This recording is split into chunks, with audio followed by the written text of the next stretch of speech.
Okay, so whenever you're ready, you can start. Okay, great. Good morning, everyone. My name is Shabira Mohammed, and I'm presenting Chapter 4, Understanding Self, here today with Devinish Isaac. Um, just want to thank you all for being here and hope you guys pay attention and learn from what we have for you all now. So I'm going to begin. And we want to start off with this question: why do we need to understand self to become a leader? According to psychologists and self aware leaders, developing self awareness as a leader will strengthen not only individual performance, but organizational performance. And I heard that and I was asking myself, okay, that's why we need to, but how does that affect organizational performance? Well, by becoming more self aware, you have clarity about what is and what is not true. You're willing to embrace and accept strengths, weaknesses, successes, and shortcomings, and use it as a resource to make your life greater as well as the lives of others. Have you ever focused on yourself and admit, wow, like I'm really bad at presentations, and then somebody just comes up here flunking their presentation and you kind of feel it for them and you feel totally empathetic towards them because you could quote unquote feel it for this person? Yeah, that's exactly what self awareness and understanding yourself and your position can relate to understanding others in a leadership role.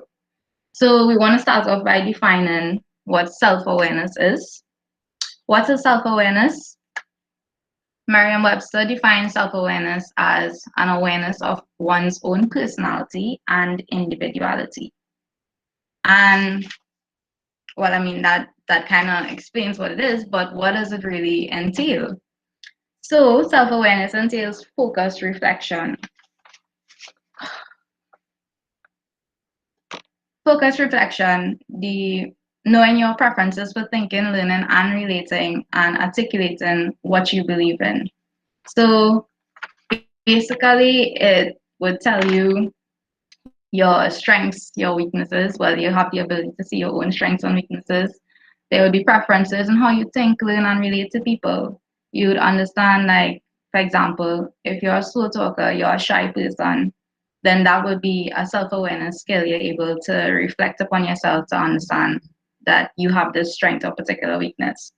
Also, self awareness articulates what you believe in. It allows you to understand your motivations. For example, if you're doing a course to just get credit for it, then your motivation would be just to pass and not to excel, right? Everybody understand what I'm talking about here, or no? And y'all could feel free to participate, put on your mics, Is and give that me is an that answer. your motivation for coming into this class? No, it's not mine. That was just an example. Oh, I was wondering. That was just an example. Right? So once we are aware of our own personal identity and individuality, it motivates us to invest in ourselves and our opportunity to improve. And it leads to better understanding of others because at the end of the day, we are all just trying to improve. So you have to be a participant and see it from your eyes before you become a leader. So we mentioned strengths and weaknesses. So I wanted to get everybody to start thinking about their own strengths and weaknesses in becoming self-aware. So how do we do that? You can ask yourself these questions. One, do you find yourself learning something very easily? Yeah, so you see now I don't want to give these examples because it'll paint me in a bad picture. No, But no, no, no. one, Don't worry about what I said. All right, go ahead. okay, good. So one, do you find yourself learning something very easily? So how many of us have realized that we are good at running away from custard fees? That's our strength, right? No? Okay. For question two, Oh my God. do you feel satisfaction for something you did or completed? So think about that good project that you did, or that social media post that you feel so proud about because it had 100 likes and more followers from it. That's satisfaction for something you did or completed. Question 3, what is responsible for making your successes happen? So, for example, if you have OCD like me, and you have happened to come up with the most organized portfolio, that would be something that contributes to your successes as being recognized for being organized, right? So again, that just reminds us that OCD is not a bad thing. It's actually a strength. So what you have to do is harness them, harness your strengths. And yeah, so that was the exercise there. If you answer these questions, you're able to identify them as strengths and you affirm confidence in them, right? So everybody, once you get a chance, ask yourself these questions, write it down so that you can affirm your strengths. Now, how to identify weaknesses. Is there any activity you don't feel positive about? Group work? Anybody? Yeah? All right. Do Okay. you All right, hold on. Guys, yeah. you all need a contributor because remember the part of the marking is for involvement and that type of stuff. So please contribute. But so far she's going quite well, cracking me up with all of these side comments. Group work. Go ahead. Okay. Go ahead. See what happens. That's one of my strengths. I actually make people laugh. That's a good thing. So the second question. Thanks. So the second question, do you procrastinate on a particular task? So for me, of course, it would be exercising because I definitely procrastinate that one. And do you take more time to complete this task? Yes, I take more time to complete exercising because I feel like I'm gonna die. So if you want to identify your weakness, just ask yourself these 3 questions so that you understand what you're quote unquote weak at, right? So the exercise here would be to identify your weaknesses and learn not to dwell on them, but manage them so they don't block your strengths, right? So everybody understand from that short exercise there how we could identify our strengths and weaknesses and how it contributes to our self-awareness. Yes, I did. Okay, great, thank you. Great, so now we want to talk about identity. So in the first, somebody's mic is on. It's giving a little bit of feedback. Yeah, so in the first definition, we mentioned self-awareness and personal identity, right? So now we're going to ask ourselves about what are the things that make up our personal identity. So one, of course, self-awareness and awareness of one's own personality and individuality. We already mentioned that and explained what that is. 2, self-concept, how we objectively describe ourselves. What is that? So you ever ask yourself, who am I? So I'll give you an example of when I ask myself, who am I? This is my response. Like,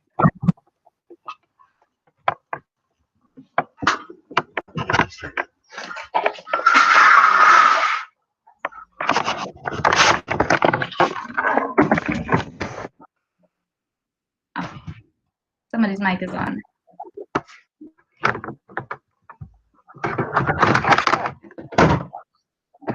Hi, Miss Yu Singh. Miss Yu Singh, could you mute your mic? Sure, sir, sorry. Right. So we're on to self-concept, how we objectively describe ourselves. So when I ask myself, who am I am a highly motivated, creative entrepreneur with a short temper. That is how I objectively describe myself.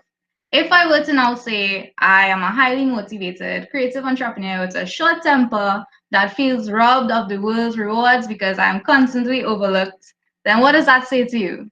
That tells you about my self-esteem, doesn't it? It's a subjective element because it's how you feel and not necessarily what others think. And that was just an example. That's not really how I feel. I was just giving you an example, right? So self-esteem, to define it, is the subjective element of how you feel about yourself. Self-concept, objective, self-esteem, subjective, right? So all of that makes up our personal identity. And finally, we have one more thing, values. What is our value? A value is something that you live by. You carry your values in your actions, in the way you live and work. So we have 4 things here that we identify that makes up our personal identity. And because I want to give you all some examples of some values, I have an exercise here. Wait, that's some. Yeah, I have an exercise here for you all to guess the values that I've listed below. So if one person wants to list all, once y'all figure it out, let me know what it is and I'll let y'all know if you guessed correctly. So if one person wants to give me all 4, you can share with me now. Honesty, integrity, respect, and humility. Great, great, great. Wonderful. Excellent job. Yes, that's correct. And those are The last one actually looked like humidity, but I don't know. I could be wrong. is humility a value, sir? Yes, being humid. Okay. Well, no, it's humility. So yeah. Sorry about that. I have no prizes. Sorry, guys. I have no prizes for guessing the correct things. But the other factors that shape personal identity, that would be beliefs, which is self-explanatory. You talk about what you consider to be true or have faith in. That's what beliefs are. And of course, ethics. Ethics are moral principles that govern a person's behavior. And then we have character. So character are traits that define who you are, which influences the choices that you make, right? So um, I hope everyone understood all the factors listed there and how it contributes to shaping your personal identity. I just want to go back to, oh, hold on 1 second. Right.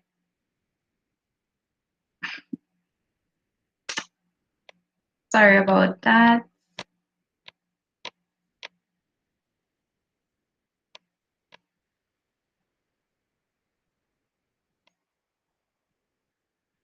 Okay, I just skipped the slide again. But I'll go back to it in the end, right? About some values that make up a leader that you would want to pay attention to. So it would be 6 values that were identified to contribute to character in ethical leadership. So I'll go back to that slide in the end. But now we want to talk about personality style preferences by learning, thinking, and relating to the world. And I actually want to bring on my colleague Devinish to explain this part of the presentation for us. So let me just take off my mic.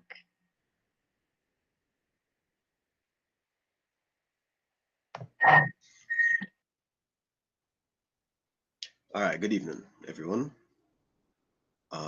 So for the personality style preferences, right? So the preferences on how we take information, relate to others, and make decisions, they are all essential areas of awareness in relational leadership. Now, these all relate to psychological factors that were listed by Carl Jung in 1923. He noted 4 core functions, and there are actually 4 pairs, and they are diametrically opposed, opposites. So these functions are what are used to determine an individual's temperament type. So the first one we have is extrovert and introverted, right? So extroverts, these individuals, they are the best selves when they're social. They prefer to interact with the outside world. Now, these individuals, you would find they are extensive, they are interacting, and they are very social.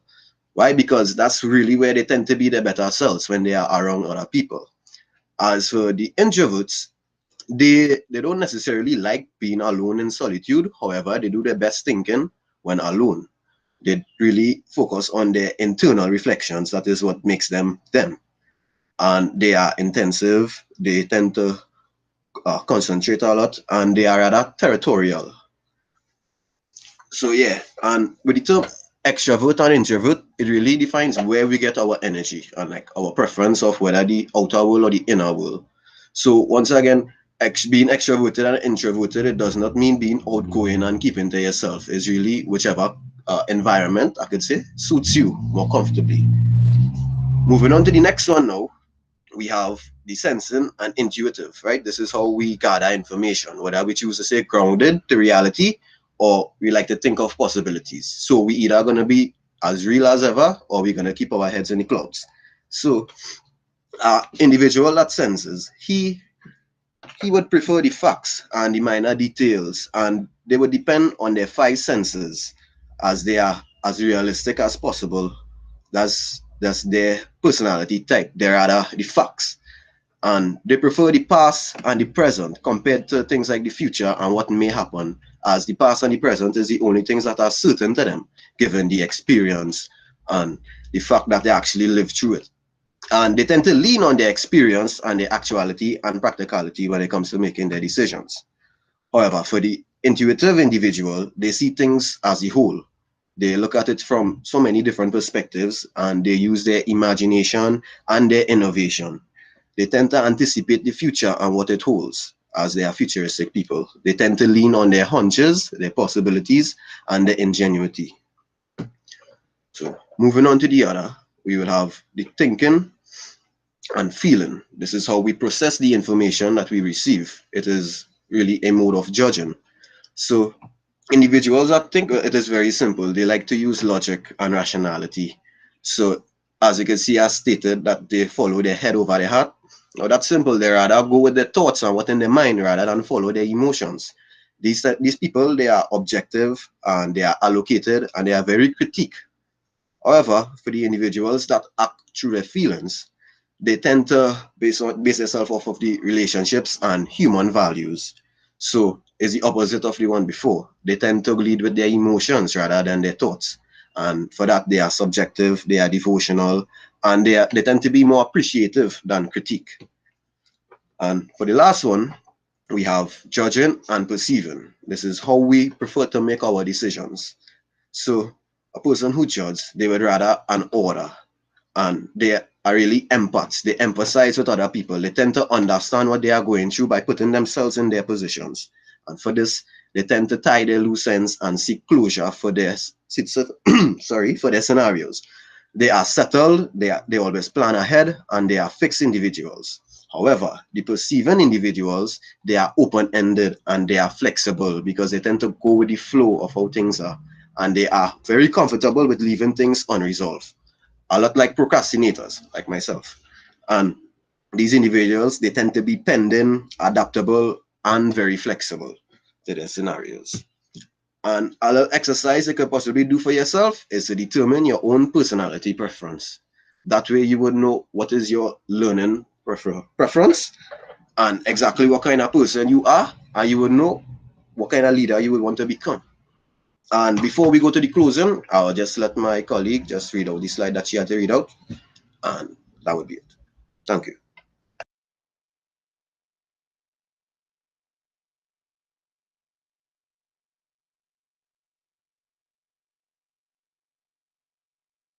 All right. Thanks so much, Devnish, for that. And yes, I just wanted to jump to this slide here. Right. So the Josephine Institute of Ethics proposes 6 pillars of character that are enduring and indispensable to ethical leadership practices, which would be trustworthiness, respect, responsibility, fairness, caring, and citizenship. So, if you're planning on becoming a leader, if these are not one, or at least you don't have probably 2 or 6 of these pillars of character, then maybe you should take a note so that we start working towards them. I mean, I definitely taken notes of it. So just wanted to share that with you guys before we close, right? And in closing, Just wanted to leave this thought with you all. To be a leader, you need to be aware of self to understand, appreciate, and motivate others as you would for yourself. And that would conclude our presentation for chapter 4. I hope everybody enjoyed. If you all have any questions, feel free to ask myself or Devonish now.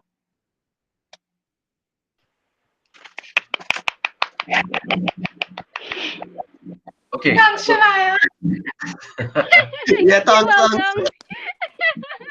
Round of applause. That was great. Thank you. All right. So my question has to do with the personality evaluation that Devnish went through. Are there any particular instruments that can be utilized for evaluating your personality? Yes, there are. Like there's the in the textbook it provided. To be honest, I forget the exact name of. I believe it's MTBI. Yes. I believe yes. There's that, and it lists the same four core functions, but apart from that, they list multiple keywords underneath it that will help you determine exactly which of the two you are. So Which of the two? yeah, which of the two of each of the four functions an individual may fall under. Which All of the right. diametrically opposed functions. My bad. Did you come across any others that the book or in your own research showed you? No, sir. I tend to focus on Carl Jung's main four. Okay. Did you not see the Myers-Briggs personality test brought up in that particular chapter as well? Sorry, the which one? Myers-Briggs. The Maya Briggs. Myers-Briggs. Um, And either yourself or Shabira could respond to these questions. 1 second. Sir. You don't have to look at I it don't now, think I fall. but there was Yeah. a number of different tests that were identified, and they spoke specifically about the Myers-Briggs because one of the reasons why they refer to that one is because currently the Myers-Briggs test is one that is used extensively by corporate America in particular to determine to evaluate people's personalities for employment purposes because those tests have proven themselves to be quite accurate in describing people's personalities um, and making sure that they fit um, with the organizational culture that they have, their leadership culture. So that's actually one of the critical things that you want to pay attention to in relation to that.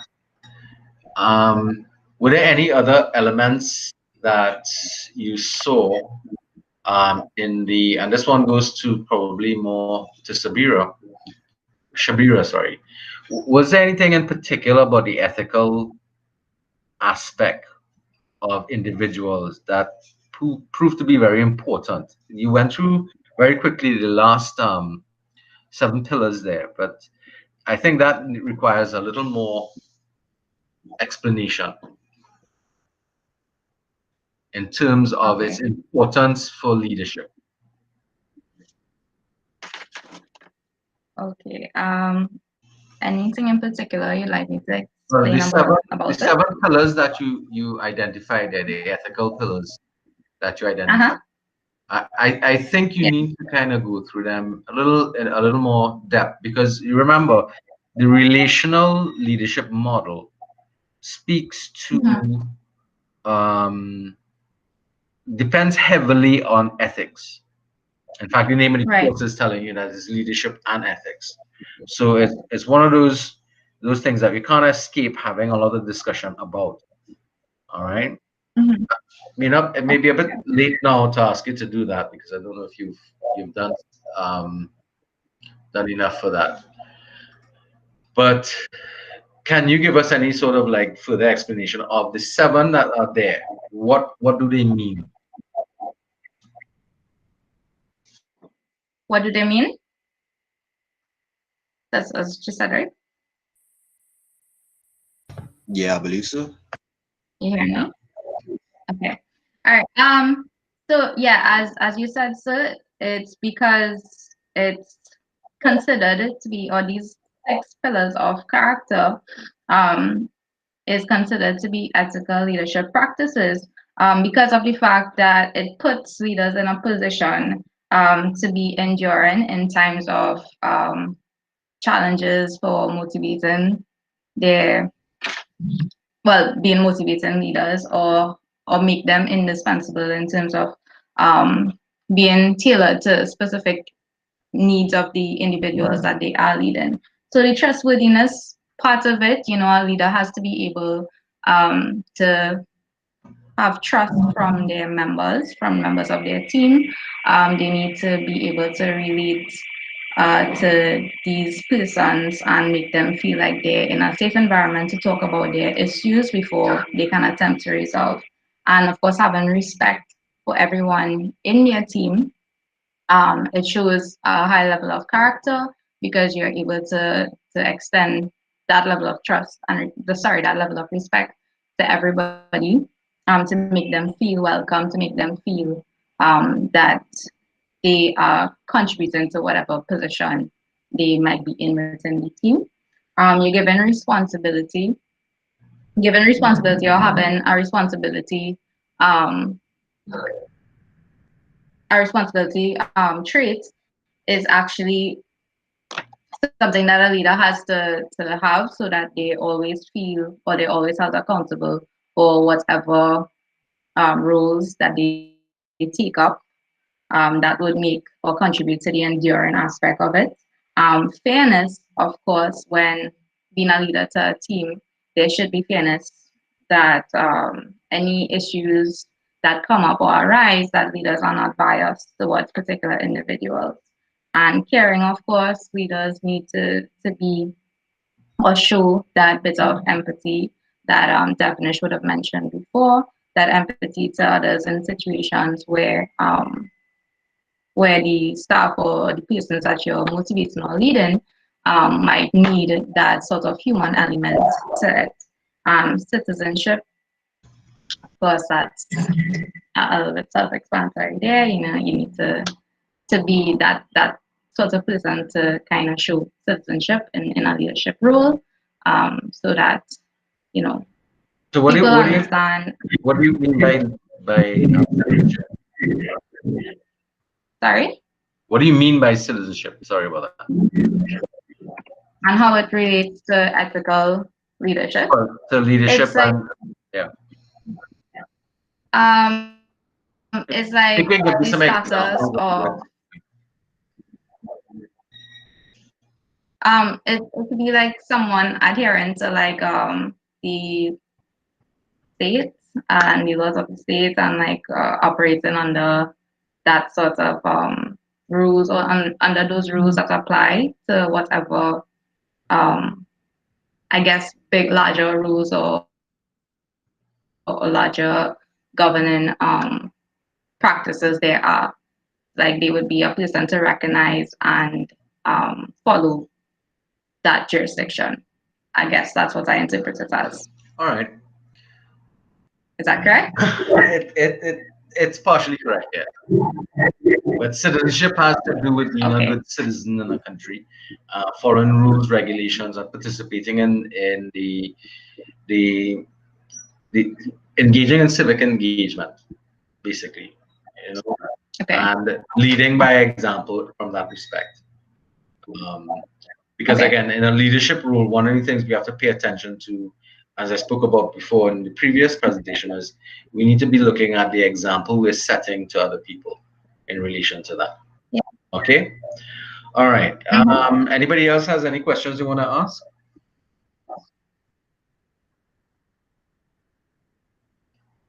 All right. So if there are no more questions, I'm not seeing anybody's hand. You could either type it in or whatnot. I'm going to stop this recording now and give the other team a chance to set up. All right. Great job, Okay. guys. Wonderful. Thank you.